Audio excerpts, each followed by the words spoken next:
5 में से एक महिला को लाइफ टाइम में कम से कम एक बार यूटीआई होगा। इनमें से तकरीबन 20% महिलाओं को एक और बार यूटीआई होगा और इस 20% में से तकरीबन 30% को एक और बार यूटीआई होगा। अब इस लास्ट ग्रुप में 80% महिलाओं को बार बार यूटीआई हो सकता है। पुरुषों की तुलना में महिलाओं में यूटीआई की विकसित होने की संभावना ज्यादा होती है क्योंकि महिलाओं का मूत्र मार्ग यानी कि यूरेथ्रा छोटा होता है, जिससे बैक्टीरिया के लिए मूत्राशय यानी कि ब्लैडर तक जाना बेहद आसान होता है।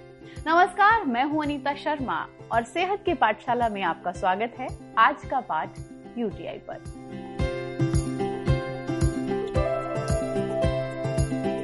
सबसे पहले समझते हैं कि हमारे शरीर में यूरिन आखिर बनता कैसे है। तो जरूरत के फूड कंपोनेंट्स लेने के बाद हमारा शरीर वेस्ट पार्ट्स अक्सर पीछे छोड़ देता है। ये वेस्ट पार्ट हमारे खून या बाउल में आ जाता है। एक एवरेज अडल्ट में 4.5 से लेकर 5.5 लीटर तक खून होता है। खून रेनल आर्टरी से किडनी तक पहुंचाया जाता है और एक सेहतमंद किडनी हर 1 मिनट में तकरीबन आधा कप खून को फिल्टर करती है और नसों से लगातार वेस्ट टॉक्सिन मटेरियल और अतिरिक्त पानी को निकालती रहती है। किडनी के अंदर हजारों छोटे छोटे ब्लड फिल्टर होते हैं जिन्हें नेफ्रॉन्स कहा जाता है। ये इतने छोटे होते हैं कि आप इन्हें नंगी आंखों से देख ही नहीं सकते। इन्हें सिर्फ हाई पावर माइक्रोस्कोप से ही देखा जा सकता है। हर नेफ्रॉन में बेहद छोटे छोटे फिल्टर होते हैं जिन्हें ग्लोमेरुलस कहा जाता है, जो एक ट्यूबल से अटैच होते हैं।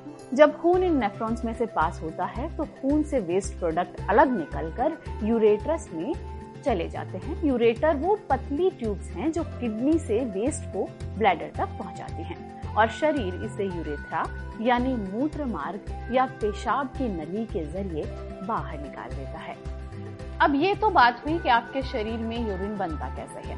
अब डॉक्टर से जानते हैं इससे जुड़ी एक कॉमन समस्या के बारे में, यानी कि यूटीआई के बारे में। ये क्या है, इसके लक्षण क्या हैं, इसके पीछे के कारण क्या है। यह होता क्यों है? जब कोई भी व्यक्ति पानी कम पिए, पेशाब को टाइम से ना जाए और साथ में जब महिलाएं गर्भावस्था में होती हैं तब भी यह इन्फेक्शन काफी कॉमन होता है। पथरी के चलते यह इन्फेक्शन हो सकता है। जो महिलाएं अपनी लोकल हाइजीन को अच्छे से नहीं रखती हैं उनमें यह इन्फेक्शन कॉमन होता है, या फिर जो अपने लोकल पार्ट्स को क्लीन करने के लिए बार बार केमिकल्स का इस्तेमाल करते हैं उनमें भी यह इन्फेक्शन कॉमनली पाया जाता है। कुछ महिलाओं में शादी के बाद बार बार इंटरकोर्स करने के चलते यह हो जाता है, जिसे हम हनीमून सिस्टाइटिस भी कहते हैं। जब हमें जल्दी जल्दी यूरिन आए या फिर यूरिन करते समय जलन हो, पेन हो यानी दर्द हो, या फिर जब लगे कि जब हम वॉशरूम चले गए उसके बावजूद हमें लगे कि हमारा ब्लैडर अभी भी फुल है, तो हो सकता है हमें यूरिनरी ट्रैक्ट इन्फेक्शन हो। कभी कभी पेशाब में से खून भी जा सकता है। साथ ही बुखार, स्पेशली अगर वो जाड़ा देकर आए, या जी का मिचलाना हो, इन्हीं सब इन्फेक्शन के चलते तो यह सब कॉमनली पाया जाता है। यह इन्फेक्शन को ट्रीट करने के लिए क्या किया जाता है, तो आपको तुरंत ही अपने नजदीकी गायनेकोलॉजिस्ट से मिलना चाहिए, जानने के लिए कि क्या यह सचमुच यूटीआई है या कोई और इन्फेक्शन तो नहीं। कभी कभी वजाइनल इन्फेक्शन और यूटीआई में कंफ्यूजन हो जाता है, इसलिए गायनेकोलॉजिस्ट से मिलना बहुत जरूरी होता है।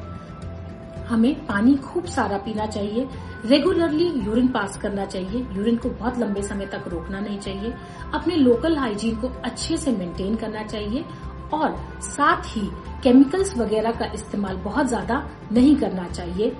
और इसके लिए हमें रेगुलरली जरूर जान लेना चाहिए कि कहीं हमें कोई पथरी तो नहीं है अगर हमें बार बार यूरिनरी इन्फेक्शन हो रहा है। मीनोपॉज होने वाली लेडीज को भी यह इन्फेक्शन ड्राइनेस के चलते कभी कभी होता है, या डायबिटिक लेडीज को भी यह इन्फेक्शन होता है, तो इसलिए अपनी शुगर की जांच भी करवानी चाहिए और गायनेकोलॉजिस्ट से इसके बारे में जरूर डिस्कस करना चाहिए। Thank you. जैसा खाए अन्न वैसा होए मन। तो चलिए रुख करते हैं डाइट टिप का और जानते हैं यूटीआई से लड़ने और इसे रोकने के लिए डॉक्टर के पास क्या सलाह है।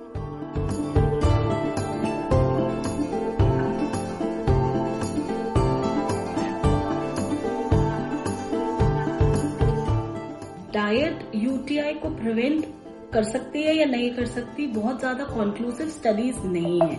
पर अगर आपको यूटीआई एक बार हो जाता है तो आपको डेफिनेटली ध्यान रखना है कि आप खूब सारा फ्लूइड्स लें। और यूटीआई के बचाव के लिए भी taking lot of fluids is the only रामबाण। जूस के फॉर्म में इसीलिए so that you go for frequent urination, that is very very important. But किसी भी जूस को शुगर लेडन ना कीजिए, because if you add sugar weight आपका बढ़ जाएगा। सो इंक्लूड लॉट ऑफ नारियल पानी, जौ का पानी जो आपने घर में बनाया हुआ है। जौ is a natural diuretic which will help you go to washroom more often. So include lot of fluids and includes the food that I have mentioned in my talk above to prevent UTI coming to you. तो भाई बहुत देर हुई एक ही posture में बैठे हुए, हम थोड़ा सा हिल लेते हैं। तब तक आप रुख करिए हमारे अगले पार्ट योग से निरोग का और जानिए यूटीआई से बचाव के लिए योग के पिटारे में आपके लिए क्या है।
तो ज्ञान की गंगा बहुत हुई, अब रुख करते हैं थोड़ा सा सलाहबाजी की तरफ हमारे अगले पार्ट आज की हेल्थ टिप में। आज की हेल्थ टिप है अपने शरीर की सुने। जी हाँ, when you feel like you have to pee, head for the toilet. Holding in pee can cause bladder issues and UTIs. And yes, stop going just in case. This can lead to a myriad of bladder problem. यानी जब आपको लगे कि आपको urine pass करना है तभी urine pass करें, ना तो खुद को रोकें और ना ही खुद को पुश करें। जस्ट इन केस यानी कि अगर आपको कहीं जाना है और आप सोचें कि आपको रास्ते में यूरिन पास करने की जरूरत ना पड़ जाए, इसलिए आप ट्राई करें कि आप यूरिन पास कर सके उस समय जब आपको ना आ रहा हो। ऐसा बिल्कुल ना करें, जैसा आपका शरीर कहे वैसा ही करें। और हाँ, साफ सफाई का पूरा ध्यान रखें। फ्रेश होने के बाद वाइप करें तो फ्रंट से बैक की तरफ वाइप करें। ऐसा करना जरूरी है क्योंकि ये बैक्टीरिया को बाउल से यूरिनरी ट्रैक तक पहुंचने से रोकेगा और यूटीआई की संभावना को काफी हद तक कम करेगा। और yes, in addition one should also clean the genital area every day and prior to having sex.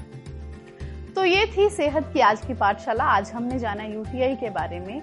बहुत सी महिलाएं इससे परेशान तो होती हैं, लेकिन वो चुपचाप इसके दर्द को सहती रहती हैं। तो अब अपनी चुप्पी तोड़िए और अपने आप को सेहतमंद, खुश और तंदुरुस्त रखने की तरफ कदम बढ़ाइए।